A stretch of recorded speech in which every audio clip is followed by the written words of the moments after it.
రామోజీరావు గారి పేరు మీద ఒక మంచి ఆలోచన చేశారు. టోటల్‌గా వివిధ రంగాల్లోని ప్రతిభావంతుల్ని గుర్తించి వాళ్ళకి 10,00,000 రూపాయల నగదు బహుమతి ఇచ్చేటటువంటి అంశం.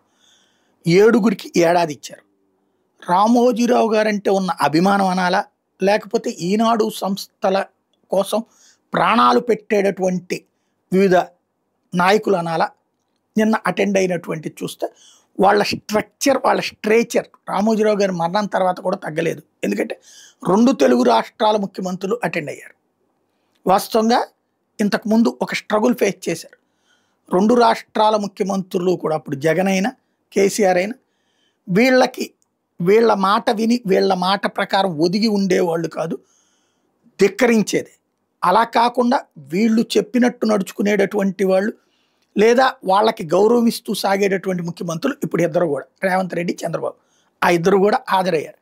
అదే సందర్భంలో ఫ్రమ్ ద బిగినింగ్ రామోజీరావు గారు ఇక్కడ భారతీయ జనతా పార్టీని దక్షిణాదిలో ఎంకరేజ్ చేసింది వెంకయ్యనాయుడు గారిని.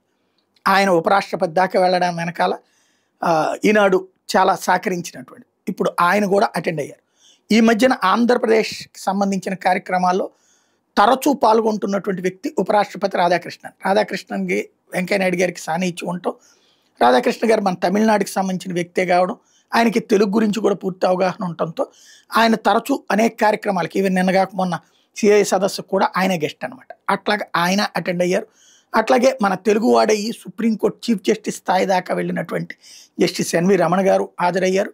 వాళ్ళందరి సమక్షంలో ఈనాడు స్టేటస్, ఈనాడు స్ట్రక్చర్ ఎక్కడా తగ్గలేదు అనేటటువంటి కాన్సెప్ట్ని ప్రొజెక్ట్ చేస్తూ వివిధ రంగాల్లో ఉన్నటువంటి ప్రతిభావంతులకి పురస్కారాలు ఇవ్వడం అన్నటువంటిది చాలా మంచి పరిణామం.